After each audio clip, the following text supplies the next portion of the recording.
Here's how to use Andrew Huberman's sleep protocols on a cruise.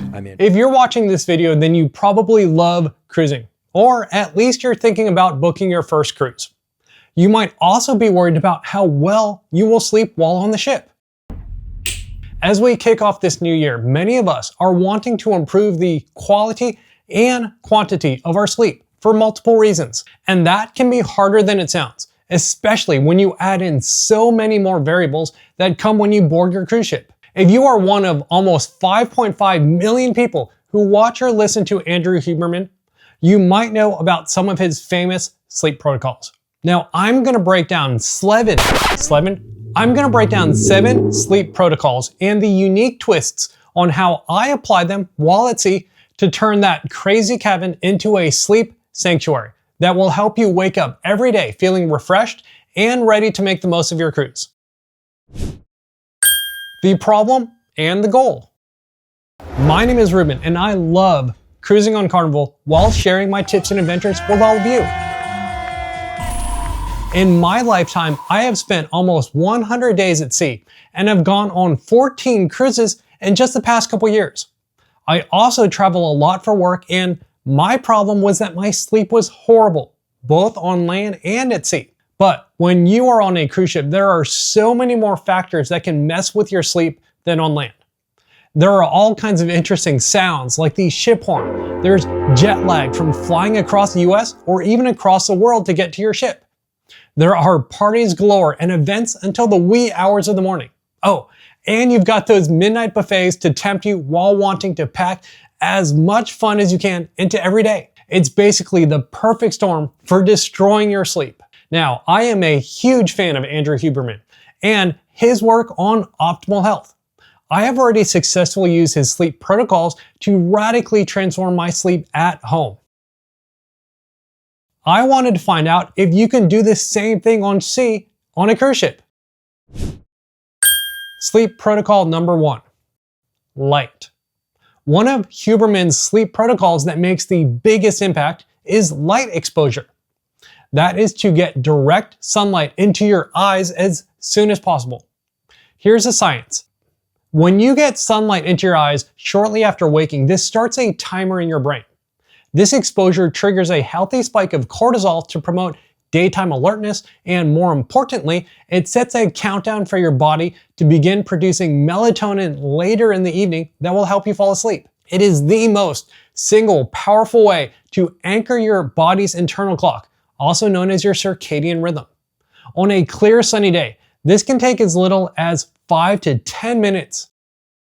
If it's overcast, you will need a little bit more time, maybe like 15 to 20. And here's how I put it into practice. When I woke up, I would head out to my balcony and enjoy some daylight. Of course, this trick is super easy when you have a balcony, but what if you don't? Well, if you have an ocean view, you can open the curtains and let the sunlight in, but it takes a lot longer to get the same effect because of the glass. And of course, if you're in an interior cabin, well, it's not the same to just turn on your TV and put it on those ship cameras.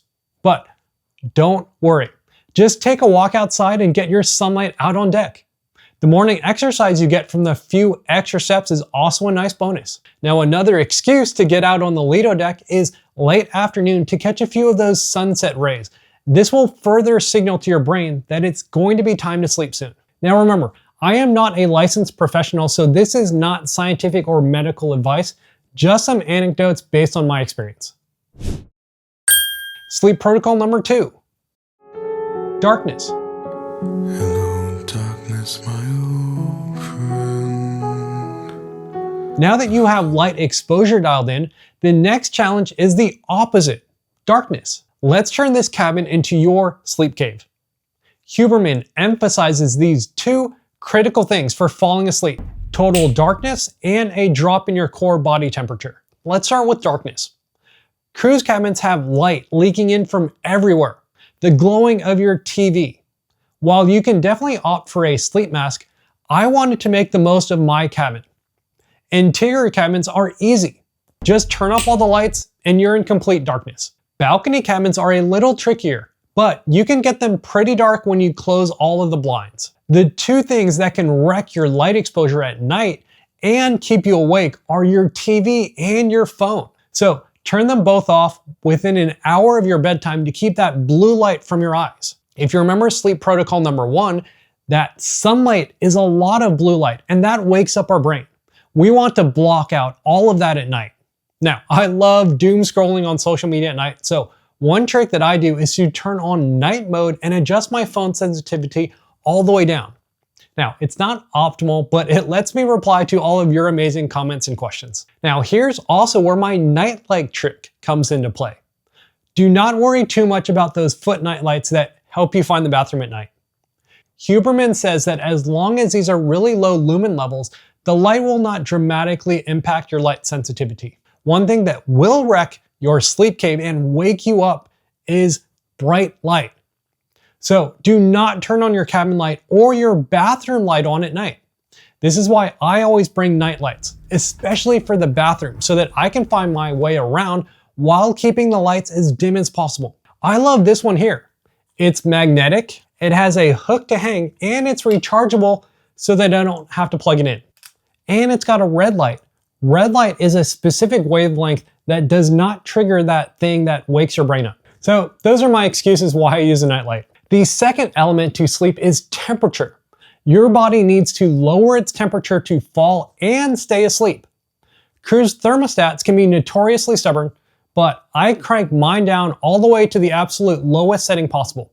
A cool cabin around 65 degrees Fahrenheit or 18 degrees Celsius, if you can manage it, signals to your body that it is time for sleep. Now, if you want your cabin even colder, consider bringing a fan. Another benefit is that it's got a little bit of white noise that some people love. I love this rechargeable fan that's got a clip on it and it's rechargeable. To help the process along, sometimes I will take a warm shower about 1 to 2 hours before bed. It might sound counterintuitive, but this actually helps your body lower its core temperature as your body radiates heat immediately afterwards. This helps make you feel sleepy. Sleep protocol number 3, wind down.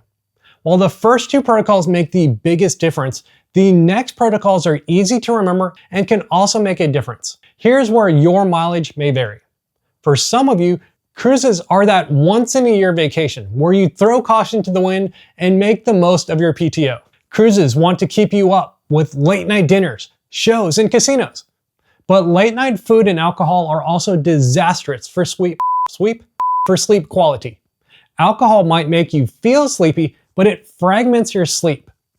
And that destroys the restorative deep sleep and REM sleep that you desperately need. Now, if you have scheduled a mini vacation to recover from your vacation, then feel free to skip some or all of these protocols. But if you want better sleep on your cruise, instead of hitting that midnight buffet, try this wind down protocol using the 3-2-1 rule that Huberman talks about. 3 hours before bedtime, stop eating food. 2 hours before bedtime, stop drinking fluids. And finally, 1 hour before bed, turn off all of your screens and keep things as dark as possible to get your body adjusted to that darkness and signal it's time for sleep. Another Huberman tip is to listen to a 10 to 20 minute non-sleep deep rest or NSDR script. NSDR is a coin termed by Huberman for practices based on Yoga Nidra. It's essentially a guided meditation that teaches you to deliberately relax your body and mind. Now, this is one piece that I will admit I have personally not been successful applying because, well, I'm still addicted to falling asleep watching YouTube. If you are finding these tips helpful, please share this video with a friend because sharing is caring. And it is honestly the best way to support me and this channel so I can continue making more videos for you. Bonus tips. Here are a few bonus protocol tips. Avoid caffeine within 8 to 10 hours of your bedtime. Limit naps to less than 90 minutes and go to bed and wake up at the same time. This definitely can be a tough one when you want to get out and get to that 80s rock and glow party. You do not have to choose between having a fun vacation and getting great sleep. By anchoring your day with some morning sunlight, turning your cabin into a cold, dark cave, and using a strategic wind down, you can completely transform your sleep experience. A few of these simple science-backed habits made all the difference for me, and I know it will for you. Now that you have your sleep down to a science, what about healthy eating? Well, check out this video where I tell you about 5 tips on how to eat healthy on your cruise.